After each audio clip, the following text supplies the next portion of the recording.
The flow of time itself became unpredictable, with moments stretching into eons and eons compressing into fleeting seconds.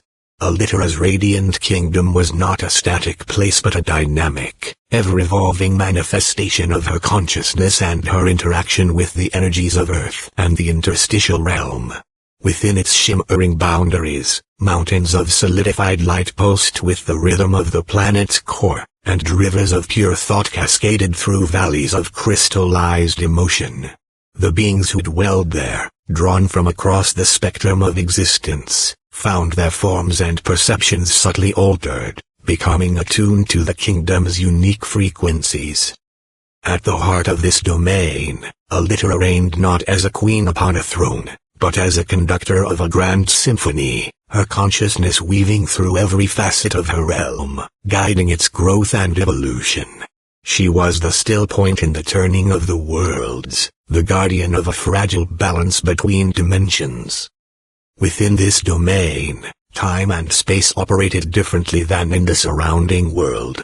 Proximity to the threshold had always caused temporal anomalies, but now, under Alitera's influence, these fluctuations became more pronounced and localized.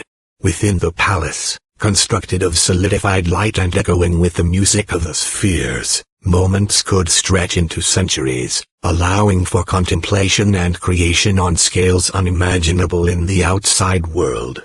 Conversely, in the outer reaches of her kingdom, near the borders where it interfaced with conventional reality, time could accelerate, with centuries flashing by in what outsiders perceived as mere decades. Pound sign, the echoes of ancient conquest. But the wonders of Alitera's realm could not fully erase the deep scars left upon the earth by the reptilian conquest. Long before humans walked upright, when the planet was young and its continents had not yet settled into their familiar shapes, they had come, the Saurians, as they called themselves. Their arrival had darkened the skies, their vessels descending like metallic scales shed from some cosmic serpent. The Saurians were not a monolithic species but a confederation of reptilian beings from 12 distinct worlds orbiting a distant red sun. Evolution had taken similar paths on each of their homeworlds, creating beings of cold intellect and remarkable technological prowess. They stood upright on powerful hind limbs, their scales shimmering with bioluminescent patterns that served as both communication and camouflage. Their eyes, trios of slitted pupils arranged in triangular formations, perceived spectra beyond human comprehension, allowing them to see the energy flows of planets themselves. Their arrival on Earth was not random but calculated, the culmination of millennia of observation. They had detected something unique about this blue world, a peculiar resonance in its core, a vibrational signature that suggested Earth was not merely a planet but something more, a nexus point where dimensional boundaries were naturally thin. The Saurians sought to harness this property, to mine Earth not for mundane minerals but for something far more precious, dimensional energy that could fuel their empire's expansion across the stars. Their conquest was swift and methodical. The dominant species of Earth at that time, a race of gentle, semi-aquatic mammals that had evolved intelligence in the planet's vast shallow seas, stood no chance against Saurian weaponry that manipulated gravitational fields and molecular bonds. Within a single revolution of Earth around its sun, the Saurians had established dominion, building vast citadels atop strategic energy nodes across the planet. The most impressive of these structures was erected upon what would one day be known as Firefly Mountain. Even then, the mountain was special, a place where the dimensional membrane was particularly permeable. The Saurians constructed a grand observatory there, a spiraling edifice of obsidian and a strange, translucent metal they called voyage glass. From this vantage, they could study the dimensional fluctuations, probing ever deeper into the mysteries of the cosmos. Pound sign, the plight of the Omnianaes. What the Saurians failed to understand was that Earth's dimensional properties were not merely a passive feature of its geology but the result of conscious cultivation. For dwelling alongside the conquered mammals were the Omnianaes, beings not easily perceived by conventional senses. The Omnianaes existed partially phase-shifted from material reality, their bodies composed of intricate patterns of light and sound that interacted with the planet's energetic field. The Omnianaes had emerged from Earth's consciousness itself, serving as custodians of its dimensional health. For eons, they had tended the delicate web of energies that connected Earth to other realms, ensuring balanced exchange and preventing harmful intrusions. They were not warriors but gardeners of reality, each one connected telepathically to their brethren and to the living consciousness of the planet itself. The Saurian conquest was catastrophic for the Omnianaes. The reptilian technologies created disruptive fields that interfered with their manifestation, causing painful distortions in their light bodies. Worse still, the Saurians' dimensional experiments began to tear at the very fabric of reality that the Omnianaes had dedicated themselves to maintaining.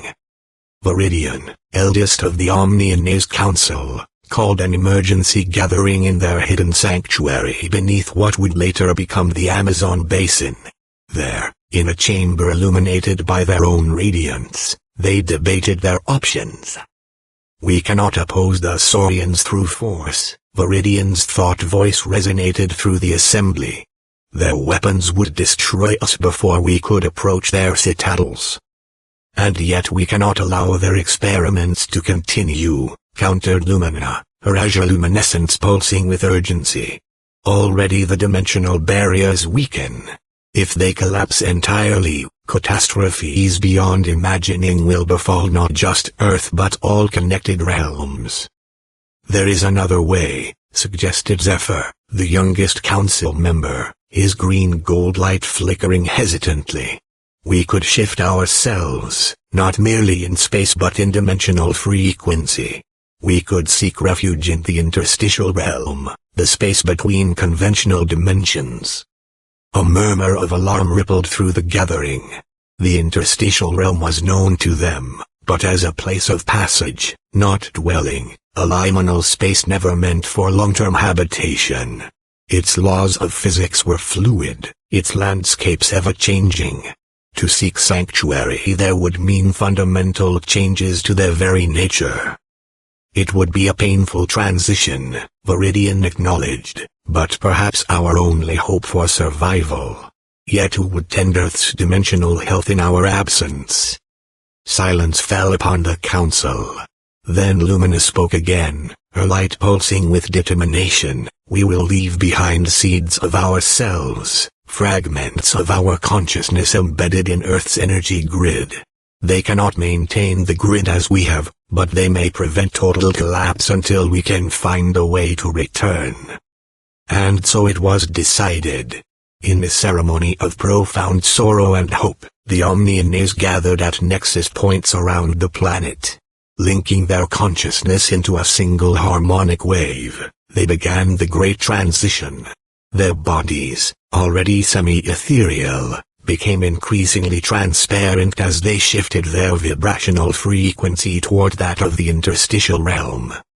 From the Saurian observatory atop Firefly Mountain, the spectacle appeared as a global aurora of unprecedented brilliance, waves of color sweeping across the planet, converging and diverging in complex patterns that defied analysis. The reptilian scientists recorded the phenomenon, but could not comprehend its true significance. To them, it was merely an interesting planetary anomaly, perhaps related to solar activity or geomagnetic fluctuations. But for the Omnianaes, it was exodus and transformation. As the final chord of their harmonic resonance reached its crescendo, the collective consciousness of their species slipped between the folds of conventional reality, into the shimmering uncertainty of the interstitial realm. Left behind were only the promised seeds, tiny motes of their essence, dormant within Earth's crust and mantle, waiting for conditions that would allow them to awaken once more. #, the Age of Saurian Dominion. With the departure of the Omnianaes, the Saurians' hold on Earth grew stronger. Their civilization flourished, spreading across the continents with cities of impossible architecture that defied gravity and conventional engineering. Their mastery of molecular manipulation allowed them to reshape landscapes to their preference, creating vast artificial seas in what are now deserts, and grazing mountains where plains had once stretched to the horizon. The Saurian society was rigidly hierarchical, divided into castes based on scale coloration and pattern. At the apex ruled the Solars, whose golden scales could store and redirect solar energy. Below them served the Azarites, blue-scaled engineers and scientists who designed and maintained their magnificent technologies. The green-scaled Verdants tended to agricultural matters, developing hybrids of Earth flora with samples from their homeworlds. The lowest caste, the obsidian-scaled Umbranes, performed the physical labor that even advanced automation could not eliminate. This stratified society was efficient but ultimately brittle. After millennia of dominion, cracks began to appear. The dimensional energies they harvested from Earth grew increasingly unstable without the Omnians tending. Their experiments produced unpredictable results, sometimes catastrophic ones. In one incident, an entire Saurian city vanished when a dimensional gateway unexpectedly inverted, leaving behind only a perfectly circular lake of extraordinary depth, its waters shimmering with otherworldly energies. More concerning still, the absence of the Omnianaes had unforeseen consequences for Earth itself. The planet's magnetic field began to fluctuate erratically. Weather patterns grew chaotic. And deep beneath the crust, the mantle's convection currents altered, triggering volcanic activity of unprecedented scale. The most dramatic manifestation of this instability occurred beneath the Saurian Observatory on Firefly Mountain. The mountain had always contained a powerful volcanic system, dormant but not extinct. Now, with the planetary energies in disarray, that dormancy ended. The first warnings came as subtle tremors, dismissed by the Saurian scientists as normal adjustments. But within their observatory's deepest chambers, where their most sensitive instruments monitored dimensional frequencies, alarming readings began to register. The mountain's magma chamber wasn't merely filling with molten rock. It was becoming saturated with dimensional energy, a phenomenon the Saurians had never encountered before. The very space-time within the chamber was folding in upon itself, creating a pocket of reality operating under different physical laws. The Saurian scientists called it the anomaly and dedicated all their resources to studying it, oblivious to the danger it presented. When the catastrophe came, it was not the conventional eruption the Saurians might have prepared for. Instead, Firefly Mountain became the epicenter of a dimensional rupture that tore through their observatory and beyond. In an instant, the entire complex and its hundreds of Saurian occupants were not destroyed but translocated, shifted into a dimensional pocket, neither fully in conventional space nor completely outside it. The event sent shockwaves through the global Saurian hierarchy. The loss of their premier research facility and many of their leading scientists was devastating. Worse, the dimensional disruption spread, creating zones of altered reality around the planet, places where the laws of physics became unpredictable, where time flowed differently, and where the boundaries between dimensions wore thin. The golden-scaled hierarch, supreme ruler of Earth's Saurian occupation, summoned his advisors to the primary citadel in what would one day become the Sahara Desert. "The planet rejects us," the ancient reptile declared, his voice a sonorous rumble. "Our presence here has disrupted balances we did not know existed. We must adapt our approach or abandon this world entirely." But before a new strategy could be implemented, help arrived from an unexpected quarter. The dimensional disturbances had not gone unnoticed elsewhere in the cosmos. # the Pleiadian intervention.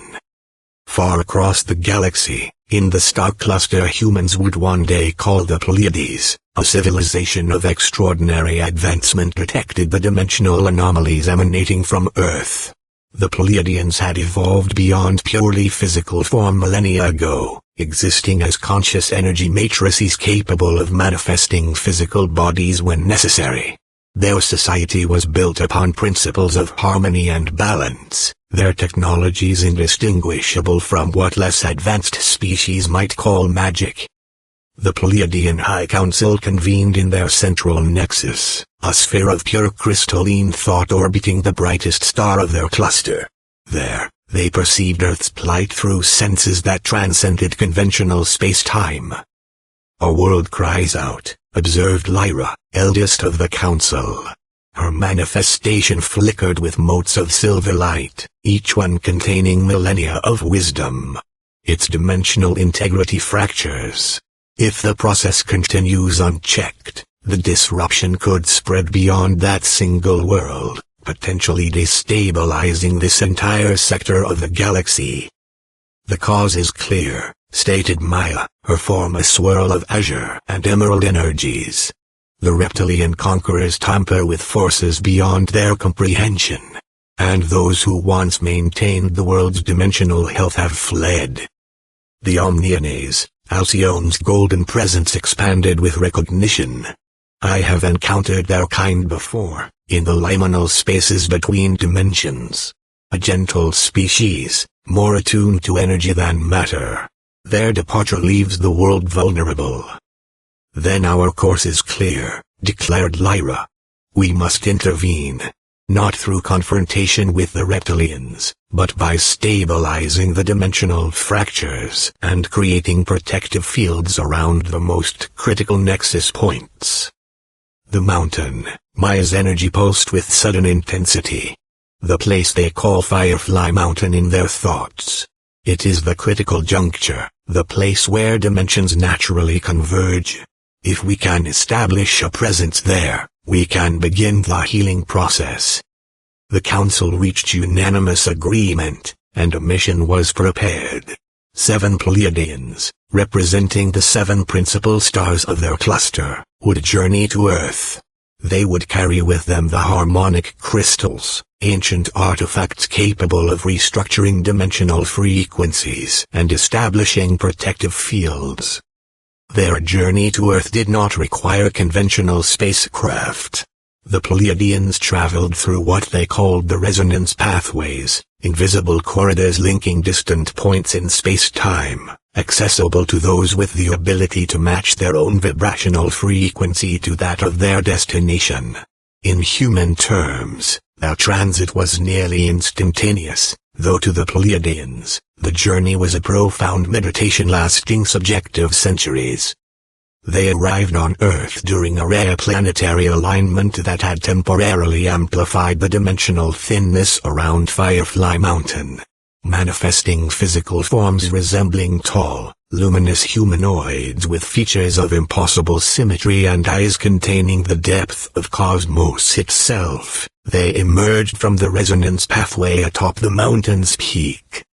The Saurians detected their arrival immediately. The reptilian forces nearest to Firefly Mountain mobilized, ascending the slopes with weapons charged. But the Pleiadians had not come unprepared.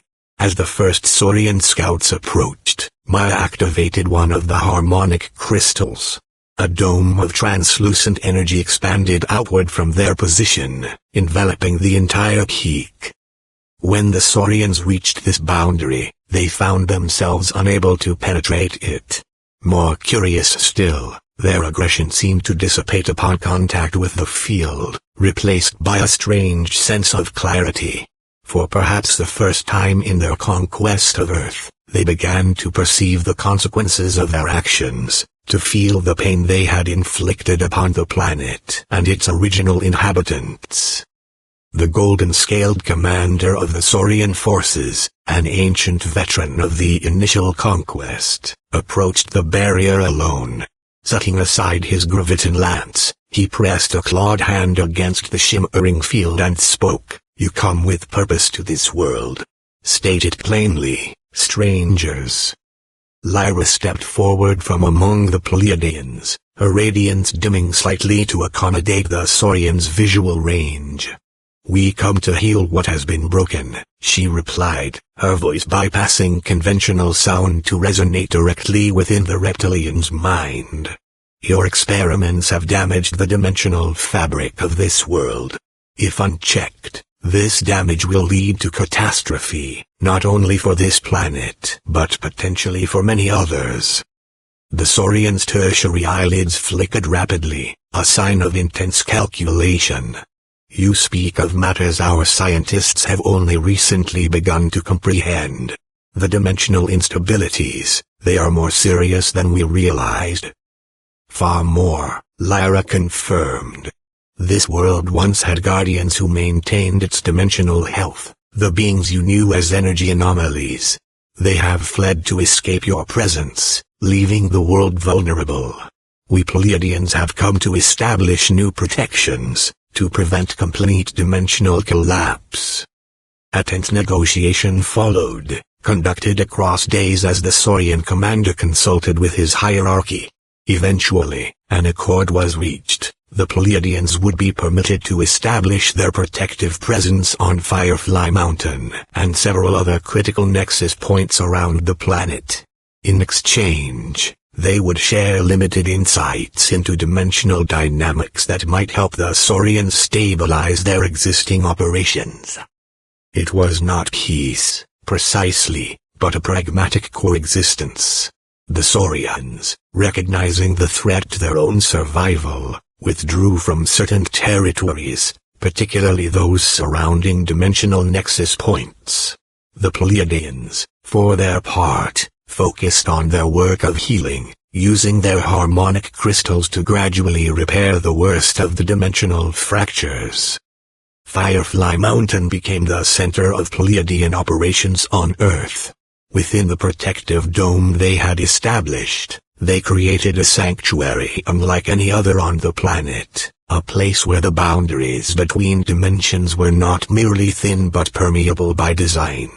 Here, they constructed their primary temple, a structure of living crystal that responded to conscious intent, reconfiguring itself as needed for their work. Within this temple, the Pleiadians established a permanent resonance pathway connecting Earth to their home in the Pleiades star cluster. This allowed them to receive reinforcements and supplies, as well as to maintain communication with their High Council. More importantly, it created a stable dimensional anchor, a fixed point of reference that helped stabilize the fluctuations across the planet. As years passed into decades and decades into centuries, the Pleiadians' presence on Earth expanded beyond mere dimensional maintenance. They began to study the planet's biosphere, marveling at the diversity of life forms and the complex ecological balances. They took particular interest in the various intelligent species beginning to emerge in the shadow of Saurian dominion, early ancestors of what would one day become mammals, birds, and even insects with collective consciousness. Most significantly, they discovered something unexpected: dormant motes of consciousness scattered throughout Earth's crust, the seeds left behind by the Omnians before their exodus. These fragments retained a dim awareness, a potential for awakening under the right conditions. The Pleiadians recognized their importance and began a careful process of nurturing these seeds, providing them with the harmonious energies they needed to maintain their dormancy without degradation. #, the rise of Elytra. Among the 7 Pleiadians who had first arrived on Earth, Elytra was the youngest, a relative concept among beings whose lifespans were measured in galactic cycles.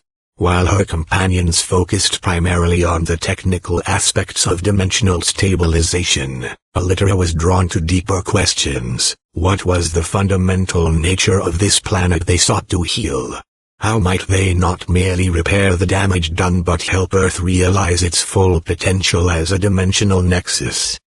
Her inquiries led her to spend long periods in deep communion with the mountain itself, her consciousness extending into the stone, following the flows of energy to their source. What she discovered there changed her forever. Deep beneath Firefly Mountain lay not merely a magma chamber, but a dimensional singularity, a point where multiple realities converged naturally. The Saurians had detected and exploited this phenomenon, but they had never truly understood it. This singularity was not a random feature of Earth's geology. It was purposeful, the equivalent of a seed planted by forces beyond even Pleiadian comprehension. Elytra came to realize that Earth was not merely a planet but an experiment in reality, a place designed to nurture the emergence of consciousness across multiple dimensional planes simultaneously. The Omnianaes had been caretakers of this experiment, and with their departure, its future hung in the balance. When she shared these discoveries with her Pleiadian companions, opinions divided. Some argued that their mission should remain focused on practical stabilization, avoiding deeper entanglement with Earth's complex destiny. Others, including Lyra herself, recognized the significance of Elytra's findings but cautioned patience, suggesting centuries of further study before any dramatic action. But Elytra felt the urgency of Earth's need. The dimensional damage was being contained by their efforts, yet true healing remained elusive. The planet required more than external intervention. It needed a new guardian integrated with its very essence.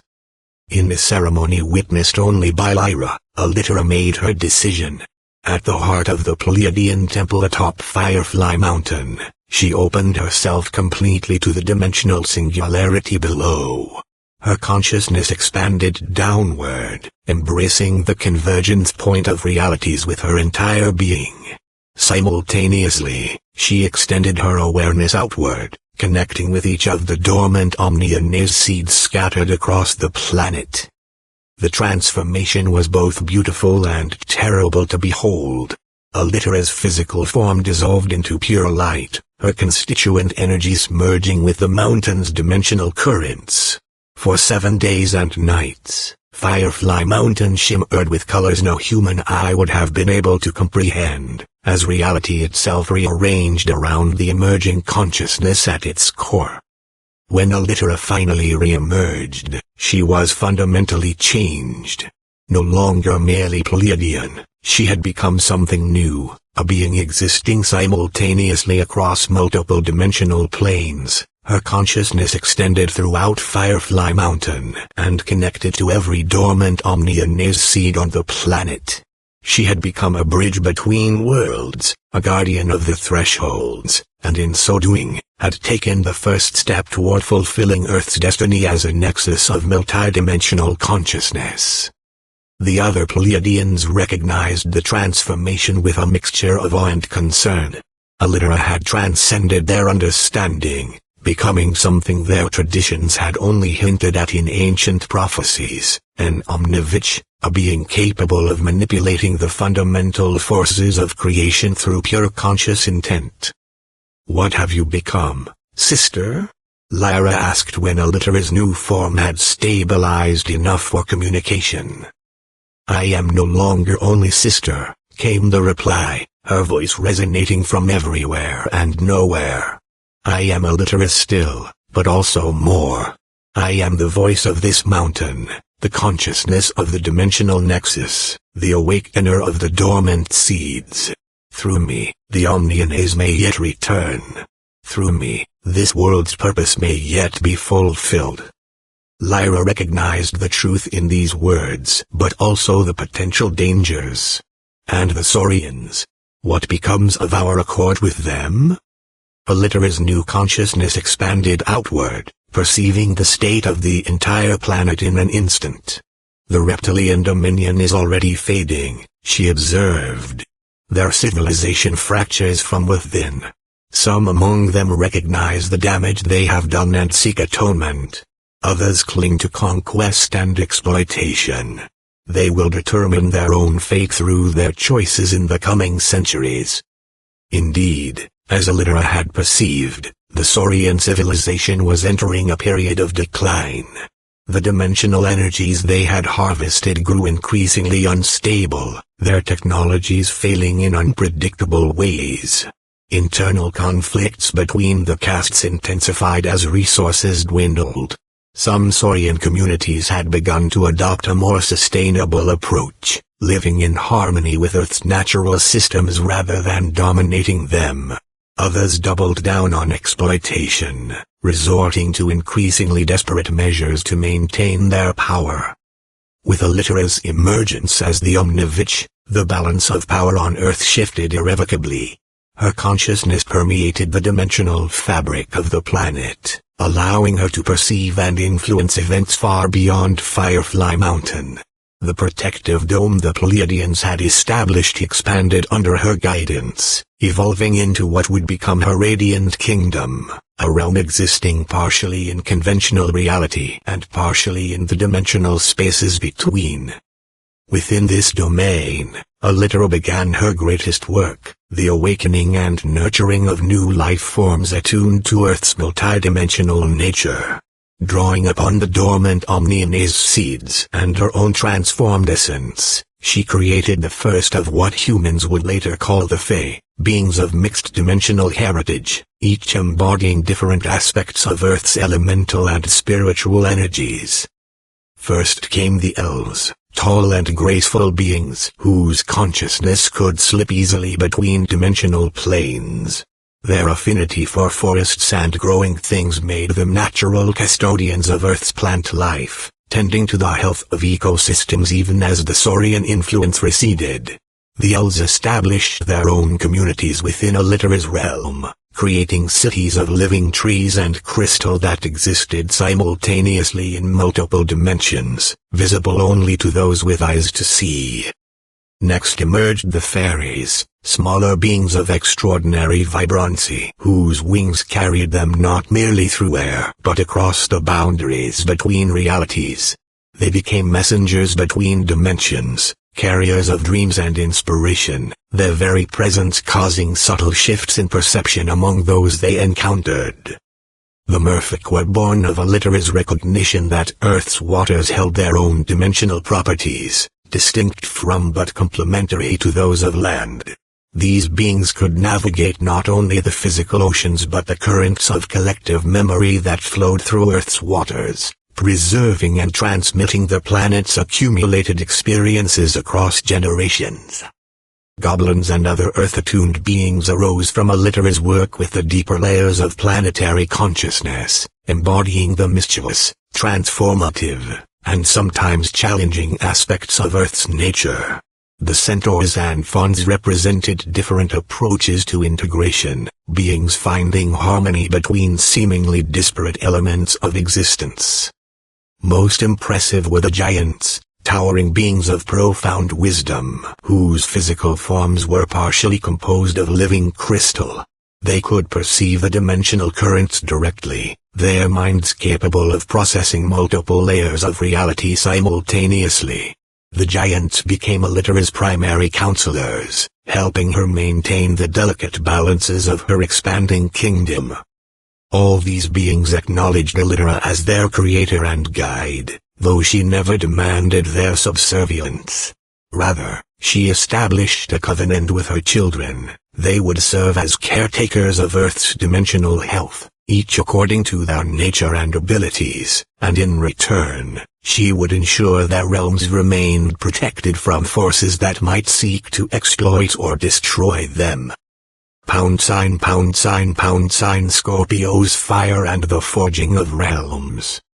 Central to Illitera's power was her mastery of what she called Scorpio's fire, the unique energy generated by the fusion of Earth's volcanic forces with the dimensional singularity beneath Firefly Mountain.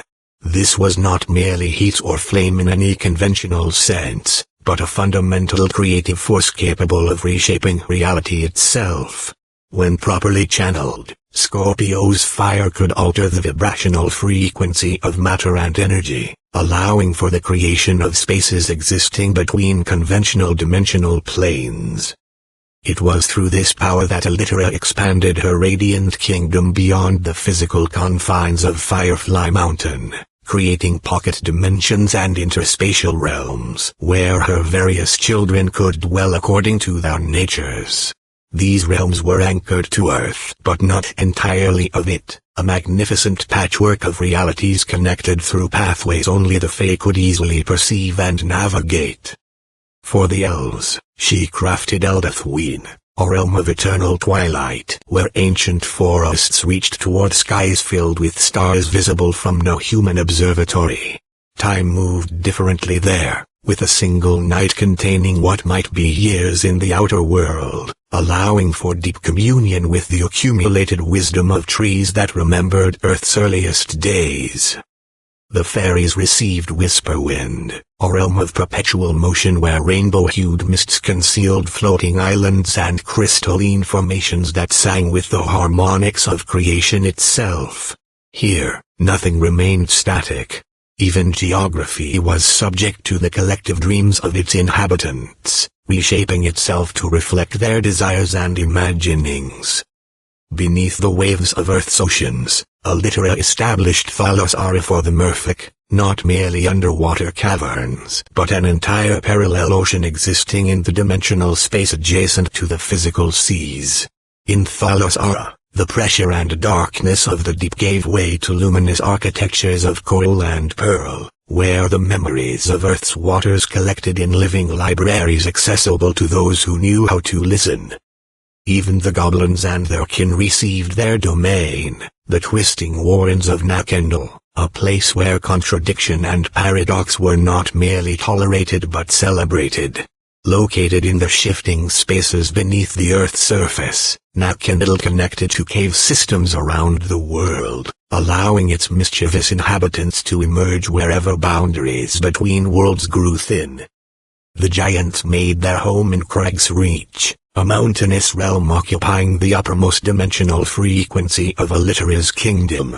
From their crystal spires, they could observe the patterns of reality below, tracking the complex interactions between dimensions and providing early warning of potential instabilities. All these realms orbited the central domain where Elytra herself dwelled, a palace constructed not of stone or wood but of crystallized thought and solidified light. Here, at the very heart of Firefly Mountain's dimensional nexus, she maintained constant communion with both the dormant consciousness of the Omniana's seeds and the living awareness of Earth itself. The creation of these interconnected realms served several purposes. First, it provided safe haven for the new forms of consciousness Elytra had brought into being, allowing them to develop according to their own natures without interference from forces that might not understand or value them. Second, the realms themselves acted as stabilizing influences on Earth's dimensional fabric, each one helping to maintain the proper tension and flow between planes of existence. Most importantly, the establishment of this multidimensional kingdom laid the groundwork for what Elytra hoped would eventually come to pass, the return of the Omniana's from their exile in the interstitial realm. By creating spaces that bridged conventional reality and the liminal dimensions, she was constructing a pathway, a means for the original guardians of Earth's dimensional health to potentially find their way home. #, the decline of the Saurians. While Elytra's kingdom flourished in its multidimensional splendor, the Saurian civilization continued its gradual decline.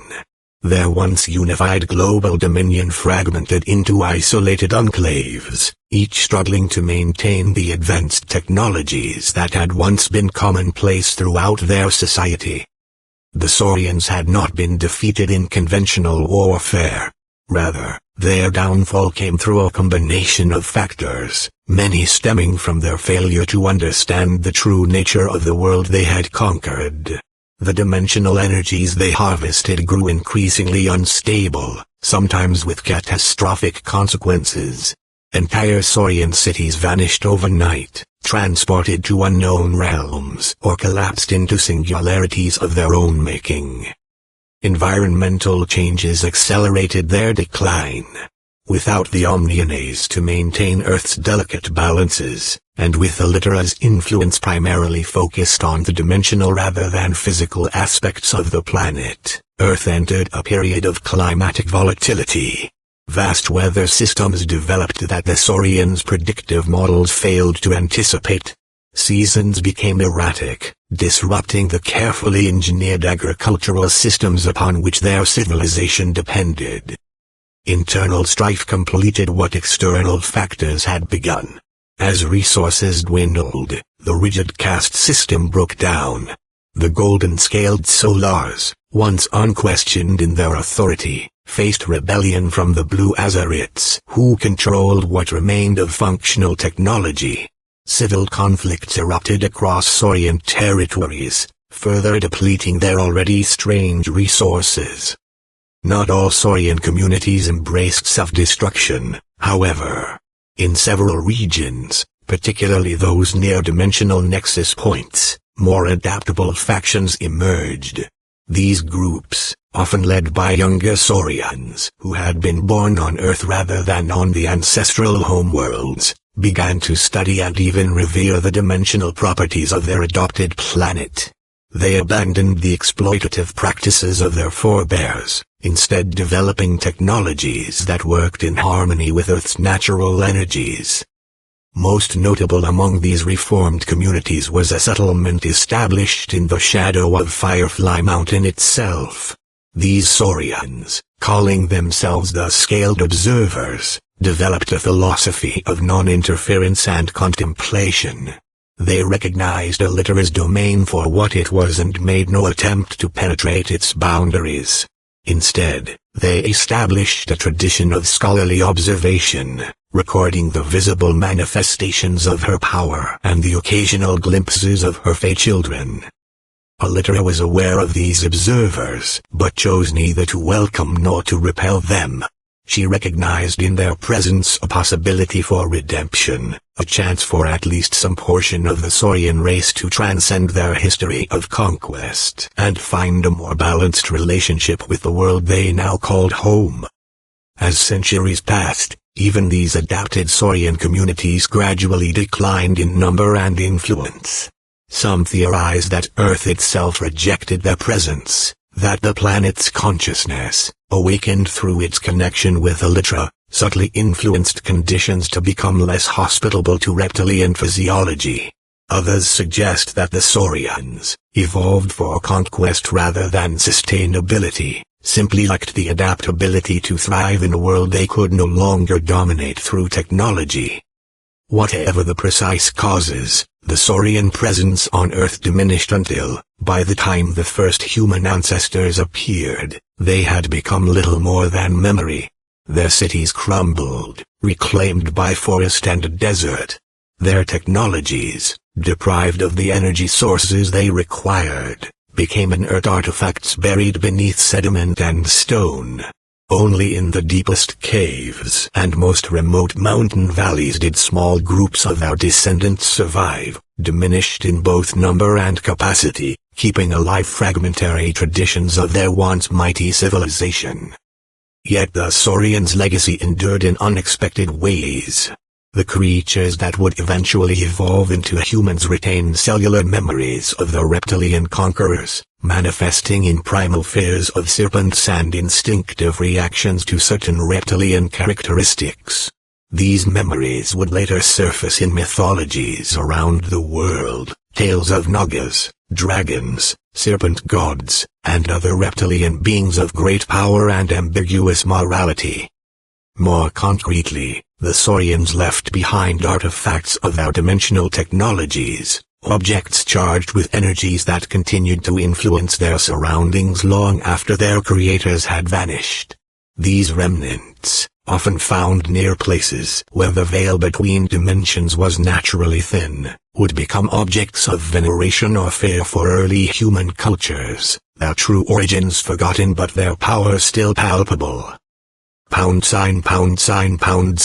The Dream Bridge and the Omniana's return. Throughout the long ages of her guardianship, Allitera never abandoned hope that the Omniana's might someday return from their exile. The fragments of their consciousness that remained, scattered throughout Earth's crust, provided a tenuous connection, a whisper of awareness that sometimes reached across the dimensional divide separating Earth from the interstitial realm.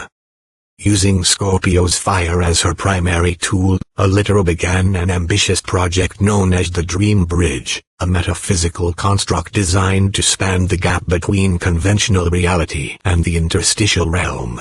This was not a physical structure but a vibrational pathway, created by carefully harmonizing the resonant frequencies of Earth's dimensional nexus points with those of the exiled Omniana's. The work was painstaking and dangerous. The interstitial realm was inherently unstable, its properties shifting unpredictably. Each time Allitera extended her consciousness toward it, she risked becoming lost in its infinite permutations. Yet over centuries, with the assistance of her giant counselors and the most perceptive among the elves, she gradually established contact. First came dreams, vivid impressions received by sensitive members of her kingdom, showing fragments of the Omnian's existence in exile. These beings, once purely energy and light, had adapted to their new environment by becoming even more fluid in form, capable of flowing through the ever-changing landscapes of the interstitial realm like thought itself. Next came voices, distant at first, then increasingly clear, as the Omniana's recognized Allitera's efforts and began to respond. They spoke of their experiences, of the wonders and terrors they had witnessed in the spaces between conventional dimensions. They told of how they had preserved their collective memory through songs that altered the very fabric of their surroundings, creating stable pockets within the chaos where their culture could endure. Most crucially, they revealed that they had not been merely surviving but evolving. Their long exile had transformed them, expanding their understanding of dimensional dynamics beyond anything they had known on Earth. They had become travelers through the infinite pathways of the multiverse, gathering wisdom from realms no physical being could ever visit. When at last the Dream Bridge neared completion, Allitera summoned all her children to witness the culmination of her greatest work. From every corner of her kingdom they came, elves from their twilight forests, fairies on iridescent wings, merfolk rising from dimensional pools, goblins emerging from hidden tunnels, and giants descending from their crystal observatories. They gathered in the vast chamber at the heart of her palace, where the concentrated essence of Scorpio's fire burned in a column of shifting light at the center. Today, Allitera's voice resonated through the consciousness of all present. We welcome home Earth's first guardians. The circle that was broken shall be renewed, though not unchanged. Be prepared, my children, for the Omniana's who return are not the same as those who departed. Their transformation will bring new wisdom to our realm, but also new challenges. As she spoke, Allitera directed the full force of her will into the column of Scorpio's fire. The flame twisted, elongated, and then seemed to fold inward upon itself, creating a spiraling vortex that extended beyond visible space. The air within the chamber became charged with potential, reality itself bending around the nexus point Allitera had created. And then they came, not in a sudden rush but gradually, like dawn breaking over the horizon. First appeared motes of consciousness, luminous points swirling through the vortex. These coalesced into recognizable forms, beings of pure energy arranged in patterns suggesting bodies without being bound by physical constraints. The Omniana's had returned. Viridian, still recognizable as the eldest of their council despite centuries of transformation, was the first to fully materialize within the chamber. Her form shimmered between states of matter and energy, a living embodiment of quantum uncertainty. Elytra, her thought voice resonated within the minds of all present. Child of stars who has become guardian of worlds. We have heard your call across the void between dimensions. We have followed your dream bridge home. Elytra's radiance brightened in welcome. Elder ones, your absence has been felt in the very stones of this world. The seeds of consciousness you left behind have been nurtured, but only your return could complete the healing of Earth's dimensional fabric. More Omnianaes emerged from the vortex, hundreds and then thousands of them, each bearing the marks of their long exile in subtle variations of form and frequency. They flowed throughout the chamber, some merging temporarily with the structure itself, others hovering near Elytra's children, studying these new beings with evident curiosity. Viridian continued, her form expanding to better commune with Elytra's consciousness. We return changed, as you foresaw. In the interstitial realm, we learn to exist beyond form, to perceive reality as a fluid continuum rather than discrete dimensions. This wisdom we bring to Earth, though we understand now that our original role can never be fully resumed. The world itself has changed, Elytra acknowledged. New guardians have arisen, new balances established. Yet your perspective remains essential, the memory of what was, the vision of what might be. Together, Elytra and Viridian established the terms of a new covenant. The Omnianaes would not seek to reclaim their former position as Earth's sole dimensional caretakers. Instead, they would integrate with Elytra's kingdom, sharing their unique perceptions while respecting the established order. Some would serve as advisors to Elytra herself, others would work with her various children according to their affinities and interests. Most significantly, the returned Omnianaes would help establish new connections between Earth and other dimensional planes, not for exploitation as the Saurians had attempted, but for mutual exchange and growth. Their understanding of the interstitial realm made them ideal ambassadors to realities that might otherwise remain forever inaccessible. The return of the Omnianaes marked a new chapter in Earth's multidimensional story. With their assistance, Elytra's kingdom reached unprecedented heights of harmony and creative potential. The integration of Omnianaes wisdom with Fey vitality produced wonders that resonated throughout Earth's dimensional fabric, creating echoes that sensitive beings would perceive even in the most mundane physical locations. #, the coming of humankind. While these cosmic dramas unfolded across dimensional planes, a new species was gradually emerging on Earth's physical surface. Born of small mammalian ancestors who had survived the Saurian dominion by adapting to marginal environments, these beings developed unprecedented neural complexity and manual dexterity. They walked upright, used tools of increasing sophistication, and most significantly, possessed a form of consciousness distinct from anything that had evolved before. Early humans were unique among Earth's creatures in their capacity for abstract thought and symbolic language.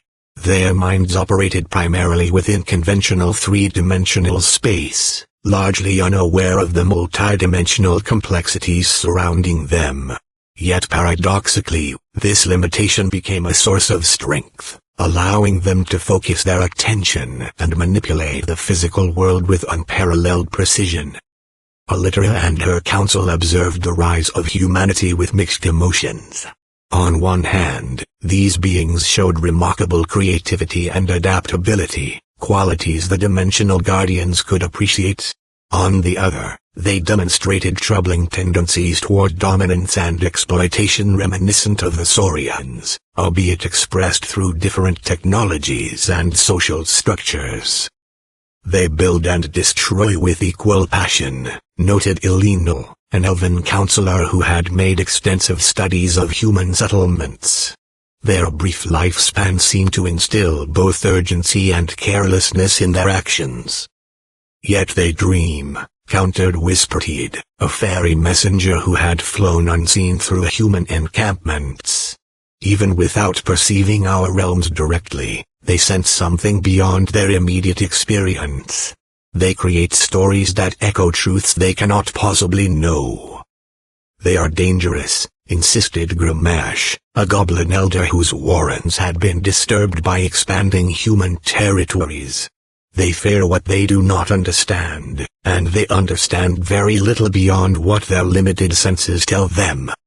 Illitera considered all these perspectives before rendering a judgment. Humanity's emergence is neither accident nor mistake. Earth itself has fostered their development, perhaps seeing in them possibilities we cannot yet perceive. We shall neither interfere directly in their evolution, nor abandon them to stumble blindly through forces beyond their comprehension. Her decision established a policy of selective interaction. The beings of her kingdom would not reveal themselves openly to humans, whose fear of the unknown might lead to conflict none desired. But neither would they completely withdraw from the human world. Instead, they would maintain a subtle presence, providing guidance through dreams, inspiration, and occasionally, when circumstances warranted, more direct intervention. This approach produced varied results across human cultures. In some regions, early humans developed rich mythologies that accurately reflected glimpses of Illitera's multidimensional kingdom. They created rituals and practices that, sometimes by chance and sometimes by unconscious guidance, helped them live in greater harmony with Earth's complex energies. These cultures often established their most sacred sites near dimensional nexus points, building temples and monuments that served as unintentional amplifiers for the benevolent influences emanating from Illitera's realm. In other regions, human cultures developed with less awareness of or respect for the subtle dimensions. Their mythologies became more distorted, their practices less aligned with the planet's true nature. Such societies typically experienced greater conflict, both internally and with their environments, though even they occasionally produced individuals of remarkable sensitivity who could perceive beyond conventional limitations. # the naming of Firefly Mountain. Among the many human communities that developed in proximity to dimensional nexus points, one tribe established itself in the valleys surrounding what we now call Firefly Mountain. They were a people of keen observation and deep reverence for natural phenomena, carefully attuned to the rhythms of seasons and the behavior of animals upon which their survival depended. From their earliest days in the shadow of the mountain, they recognized it as a place of power. The soil there was unusually fertile, the water from its springs exceptionally pure. Animals behaved strangely near certain caves and glades, either avoiding them entirely or displaying uncharacteristic calm. Most notably, the mountain itself sometimes seemed to glow in the darkness, particularly on nights when the moon was new and the stars shone with greatest clarity. The tribe's shamans, individuals selected for their sensitivity to forces beyond ordinary perception, were especially drawn to these phenomena. Through fasting, meditation, and the use of certain plants that altered consciousness, they occasionally achieved states in which they could dimly perceive fragments of Illitera's kingdom. These experiences were never complete or entirely comprehensible, more impression than clear vision, but they formed the basis of the tribe's sacred traditions. One young woman, named Eliska in their language, possessed unusual sensitivity even for a shaman. During her initiation rite, conducted in the cave high on the mountain's eastern face, she experienced what her people would later call the Great Opening, a temporary but profound expansion of awareness that allowed her to perceive multiple layers of reality simultaneously. In that expanded state, Eliska saw beings of light moving through what appeared to be streets and gardens suspended in the air within the mountain itself. She witnessed conversations conducted without sound, felt emotions that seemed to originate outside her own body, and briefly comprehended patterns of energy flowing through stone and air as clearly as water through a stream. When she returned to her people 3 days later, Eliska's accounts of what she had seen fundamentally changed her tribe's relationship with the mountain. Under her guidance, they established new rituals designed to honor what they now recognized as a dwelling place of spirits, powerful beings who existed alongside humanity but remained largely invisible to ordinary perception. Most significantly, Eliska gave the mountain its first human name. On certain nights, particularly when atmospheric conditions were just right, the activities within Alitera's kingdom would produce visible effects in conventional reality, tiny motes of light that seemed to dance among the trees and rocks of the upper slopes. To Eliska and her people, these resembled the bioluminescent insects common in nearby valleys during summer months. "It is the mountain of dancing lights," she declared during a tribal gathering. "The place where the spirits show themselves as little flames moving through the darkness." Over generations, as the original language evolved and other human groups moved through the region, this name underwent various transformations. Dancing lights became night flames, then sky sparks, and finally, in the tongue of settlers who arrived many centuries later, fireflies. The mountain's identity as a dwelling place of spirits remained constant in local folklore, though the precise nature of those spirits became increasingly vague and fantastical with each retelling.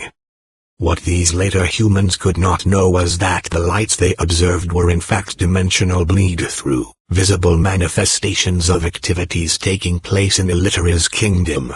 Sometimes these were deliberate, as when fairy messengers traveled between realms carrying information or blessings.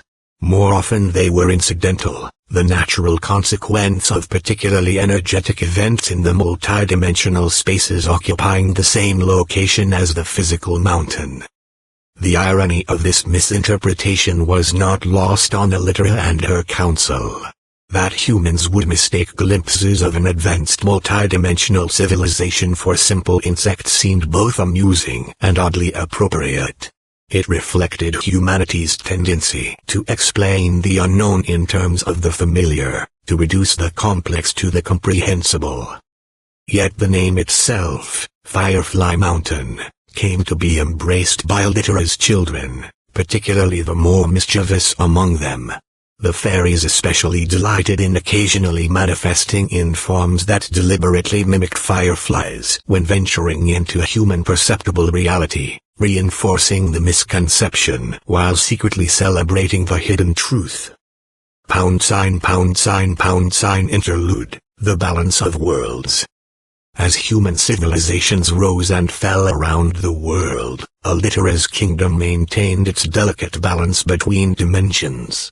The return of the Omnianes had strengthened Earth's dimensional fabric, allowing for more stable and controlled interactions between planes of existence. This period, spanning thousands of years in human chronology but experienced quite differently within the fluid temporality of the multidimensional realms, represented a golden age of harmony. Alitera herself evolved during this time, her consciousness expanding to encompass ever more of Earth's multidimensional complexity. The Omnianes, with their unique perspective gained during exile, helped her understand aspects of reality that had previously remained obscure. Together, they refined the use of Scorpio's fire, developing increasingly subtle applications for its transformative power. The various Fae races flourished under this enlightened guidance. Elven culture reached heights of artistic and philosophical achievement that would have astounded even the most learned human sages, had they been able to perceive it. The fairy communities became ever more diverse, specializing in different aspects of dimensional communication and energy manipulation. Merfolk expanded their undersea domains, creating living architecture that responded dynamically to the tides of both water and consciousness. Even the goblins and their kin found constructive outlets for their natural tendencies toward disruption and transformation. They became essential to the health of the system, identifying stagnant patterns before they could become problematic and introducing calculated disorder where excessive stability threatened to inhibit growth. The giants, always the most contemplative of Alitera's children, focused increasingly on the long-term patterns emerging across multiple worlds and dimensions. From their observatories in Craig's Reach, they tracked the complex interplay of energies flowing between Earth and other realms, developing predictive models of unprecedented sophistication.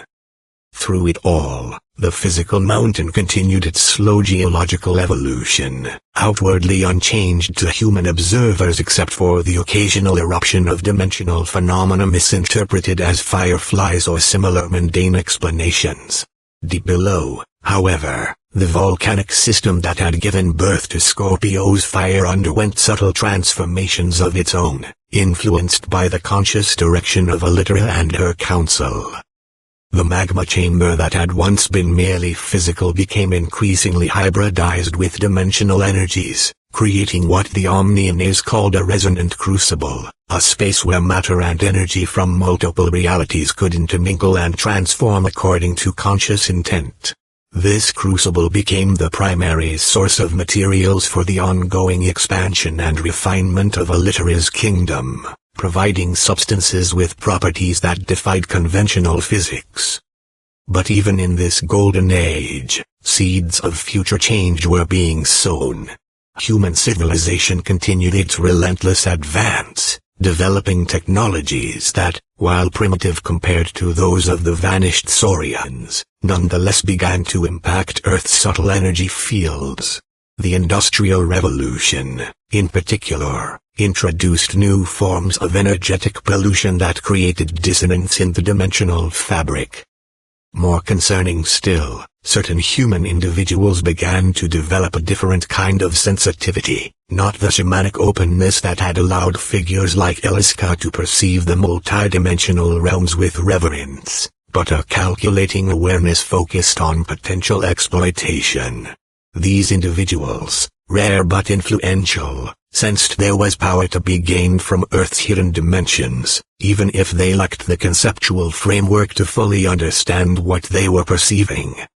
Alitera and her council observed these developments with growing concern.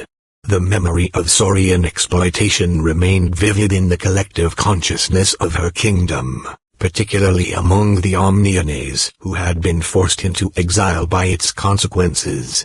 None wished to see history repeat itself with a new species playing the role of conqueror. Yet direct intervention in human affairs had long been forbidden by their own protocols, established precisely to prevent the kind of dependent relationship that might stunt humanity's natural evolution. The question became one of balance, how to protect Earth's multidimensional integrity without denying humans their own path of development, however problematic that path might sometimes appear. The solution, when it emerged, came from an unexpected quarter, the giants, whose long-term studies had revealed patterns not visible to those more immersed in day-to-day operations of the kingdom. Ethmerag, eldest of the giant observers, presented findings to Alitera's council that would fundamentally reshape their approach to humanity. The humans cannot be prevented from discovering the dimensional nature of reality. Ethmerag's resonant voice filled the council chamber. Their technologies advance along trajectories that will inevitably lead them to perceive what has always been hidden from them. The question is not whether this discovery will occur, but how it will unfold. Viridian, speaking for the Omnianaes contingent, countered with concern. If they discover these energies unprepared, they will exploit them as the Saurians did, perhaps with even more devastating consequences. Their tendency toward short-term thinking makes them particularly dangerous in this regard. Precisely, Ethmerag agreed. which is why we must guide the discovery process itself. Not through direct revelation, which would violate our principles, but through calibrated limitation. The giant's proposal was both elegant and controversial. Establish a system of managed access points around Earth, places where the dimensional boundaries could be carefully controlled. At these locations, human researchers might eventually detect anomalies, but only those deemed safe for their level of development. More volatile or powerful dimensional phenomena would be shielded behind stronger boundaries, accessible only to those who had demonstrated the wisdom to use such knowledge responsibly. Firefly Mountain itself must become the template for this approach, Ethmerag concluded. As the primary nexus of Earth's dimensional web, it is both the most revelatory and the most dangerous access point. We must establish protocols here that can later be applied globally. After extensive debate, Alitera approved the plan. Over subsequent decades, as measured in human time, her kingdom undertook a massive restructuring of Earth's dimensional boundaries. The work was subtle, designed to be imperceptible to conventional human senses, while establishing robust protections against premature discovery of the most powerful energies. Firefly Mountain underwent the most comprehensive modifications. The superficial dimensional phenomena that had given rise to its name, the fireflies glimpsed by human observers, were allowed to continue, serving as a kind of decoy. These minor manifestations would satisfy casual curiosity while revealing nothing of significance about the mountain's true nature. Deeper layers of reality were progressively shielded behind increasingly sophisticated barriers, with each layer accessible only through specific perceptual or technological keys that humans would develop only when ready to use them responsibly. The innermost sanctum, where Scorpio's fire burned in its purest form, was placed beyond any foreseeable human capacity for detection. This system of graduated access and controlled revelation came to be known among Alitera's children as the Veiled Approach. It represented a middle path between complete concealment and premature disclosure, designed to allow humanity to grow into awareness of Earth's multidimensional nature at a pace commensurate with their ethical development. #, the age of scientific inquiry. As human civilization entered what its historians would call the modern era, Firefly Mountain's reputation underwent significant changes. The ancient tribal stories of spirits dwelling within the mountain gradually transformed into folklore, then into entertainments regarded by educated people as mere superstition. The genuine dimensional phenomena still occasionally visible around the mountain were documented by naturalists as unusual but presumably explicable atmospheric effects or bioluminescent organisms. Yet the mountain never entirely lost its aura of mystery. Compasses behaved erratically in certain locations on its slopes. Electronic equipment sometimes failed without apparent cause. Visitors reported unusual dreams, unexpected emotional states, or fleeting glimpses of movement at the edges of vision. Most dismissed these experiences as products of imagination or natural phenomena not yet fully understood. But the accumulation of such reports maintained Firefly Mountain's status as a place of curiosity and occasional controversy. The first serious scientific expedition to the mountain occurred in the late 19th century, led by Professor Harland Thorne of Miskatonic University. Thorne, a geologist with particular interest in volcanic systems, was initially drawn to Firefly Mountain for entirely conventional reasons.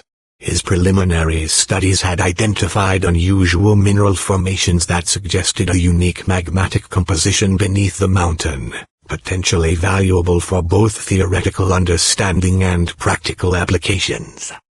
What Thorne could not have known was that his expedition had been anticipated by Alitera's council for over a century. The giant's predictive models had identified this moment as a critical juncture. the first encounter between systematic human science and the carefully veiled dimensional properties of Firefly Mountain.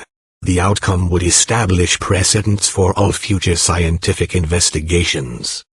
As Thorne and his team established their base camp and began their surveys, subtle influences were brought to bear upon their experiences. The dimensional shields established by Alitera's kingdom remained firmly in place, preventing any disruptive revelations. However, certain minor phenomena were strategically allowed to manifest, just enough to intrigue rather than alarm, to suggest rather than reveal. Thorne's journals from this expedition reflect an increasing fascination with what he termed anomalous energetic expressions observed around the mountain. His initial geological focus gradually expanded to include measurements of magnetic variations, unusual light phenomena, and what he cautiously described as subjective experiential anomalies reported by expedition members. The professor's final report, presented to colleagues upon his return, was a masterpiece of scientific caution combined with barely suppressed excitement. He proposed no supernatural explanations, instead suggesting that Firefly Mountain might represent a unique convergence of geological, electromagnetic, and possibly atmospheric conditions worthy of interdisciplinary study. This framing, mysterious yet presumably natural, established exactly the paradigm Alitera's council had hoped for: ongoing human interest without premature leaps to transformative conclusions. Thorne's expedition was followed by others, each probing different aspects of the mountain's mysteries. Botanists documented unusual growth patterns in certain plant species. Zoologists noted behavioral anomalies in local fauna. Physicists detected minor but persistent gravitational irregularities. Each discipline added pieces to the puzzle while remaining safely distant from its complete solution. By the mid-20th century, Firefly Mountain had acquired a reputation in scientific circles as a productive natural laboratory for various specialized studies, while remaining relatively obscure to the general public. This limited visibility served the purposes of Alitera's kingdom well, allowing for controlled human engagement without the disruptions that might come with broader attention.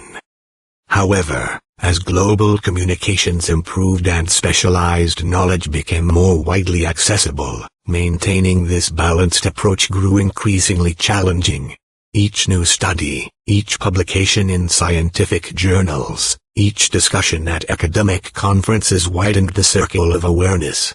The mountain's anomalies began to attract attention from individuals and organizations with more varied and sometimes concerning motivations. #, the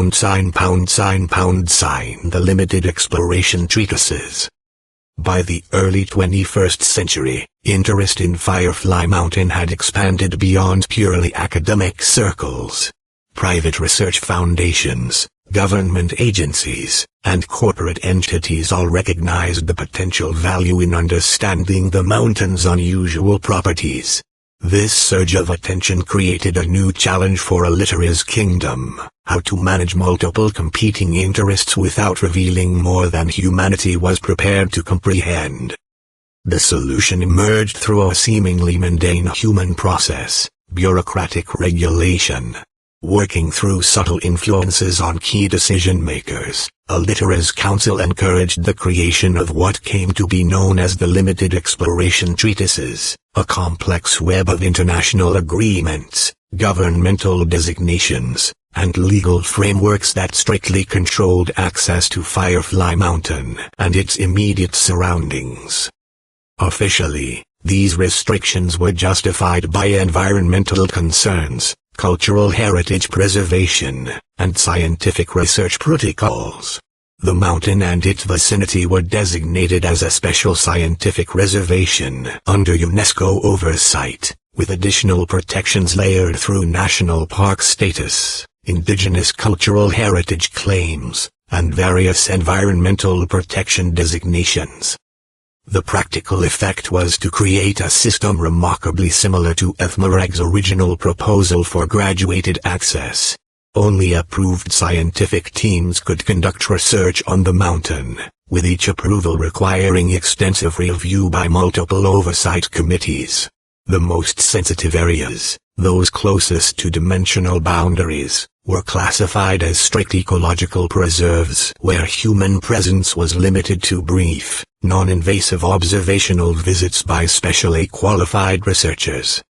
What human authorities did not realize was that the composition of these oversight committees had been carefully influenced to include individuals subtly connected to Alitera's kingdom, not direct agents, but people whose dreams, intuitions, and ethical frameworks had been gently shaped through decades of peripheral contact with multidimensional consciousness.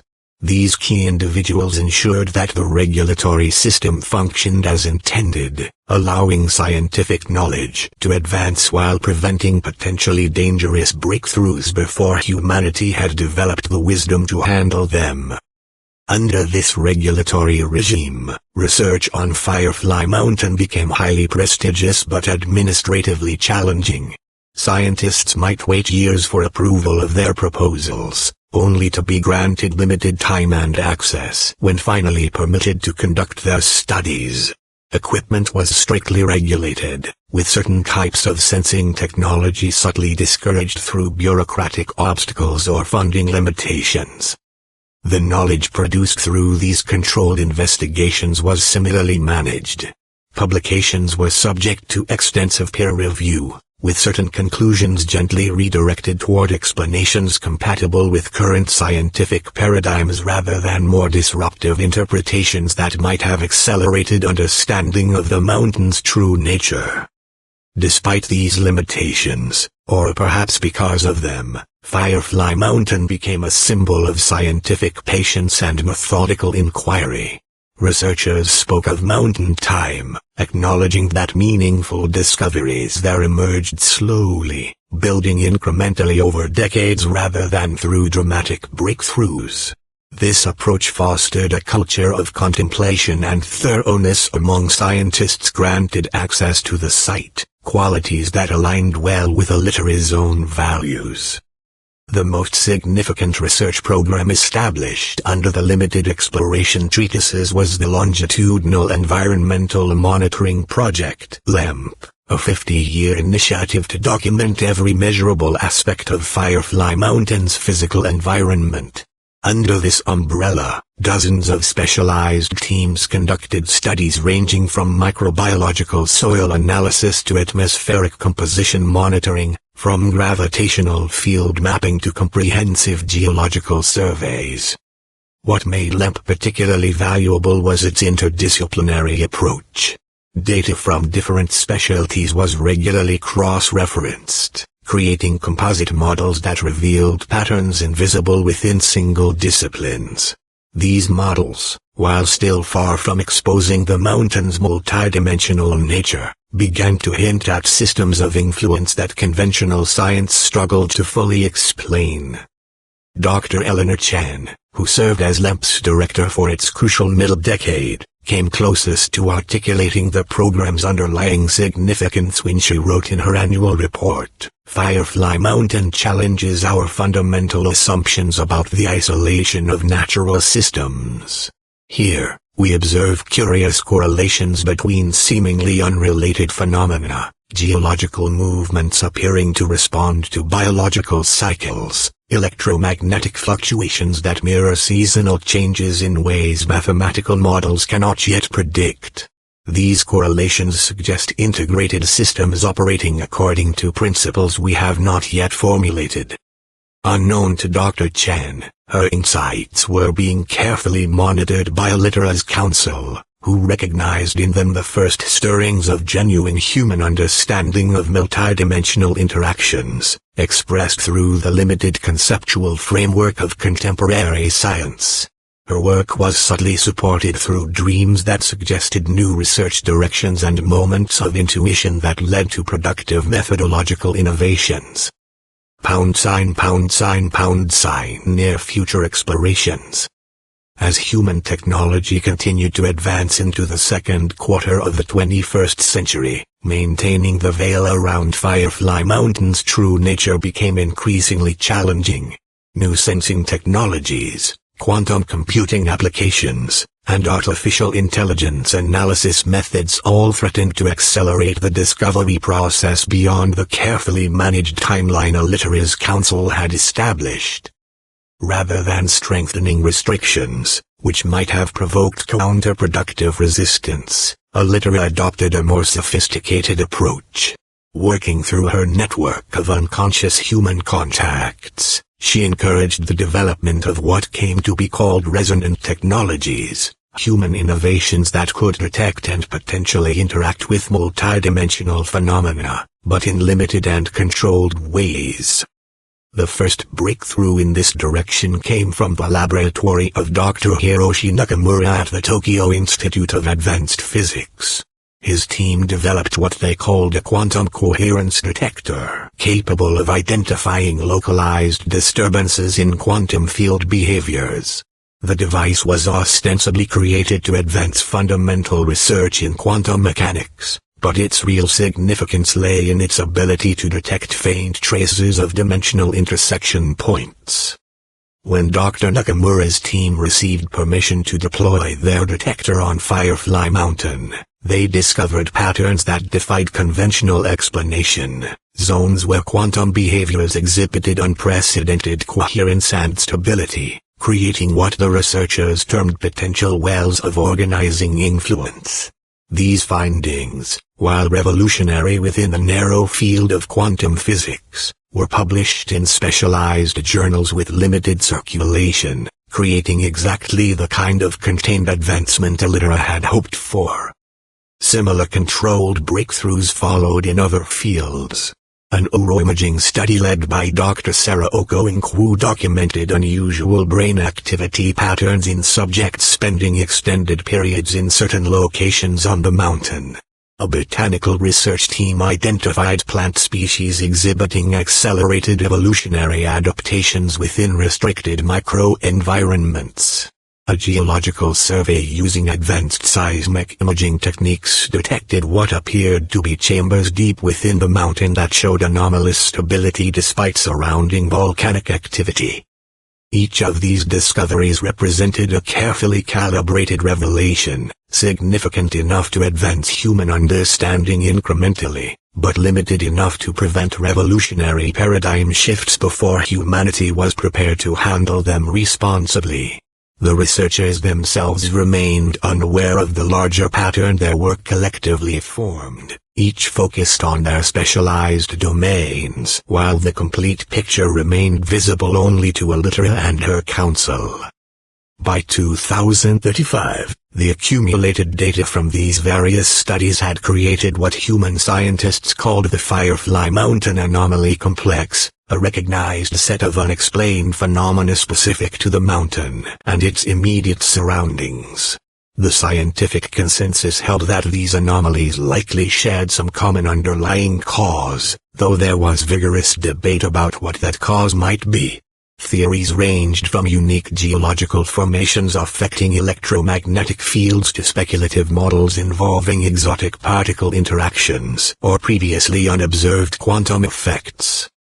What none of these theories could yet encompass was the true multidimensional nature of the mountain and its history, the legacy of Saurian exploitation, the exodus and return of the Omniones, the establishment of Alitera's Radiant Kingdom, and the ongoing presence of the Fey races in their overlapping realms. These realities remained beyond human conceptual frameworks, accessible only through metaphor in folklore or through the indirect measurements of scientific instruments. Yet the gap was narrowing. Each new study, each technological innovation, brought humanity incrementally closer to the threshold of genuine understanding. Alitera and her council watched this progress with mixed emotions, pride in humanity's intellectual achievements balanced against concern for how such knowledge might be used when the veil eventually thinned beyond maintenance. ###Scorpio's fire, the dormant Vulcan rage. Throughout all these human investigations, one aspect of Firefly Mountain remained completely hidden from detection: the true nature and power of Scorpio's fire.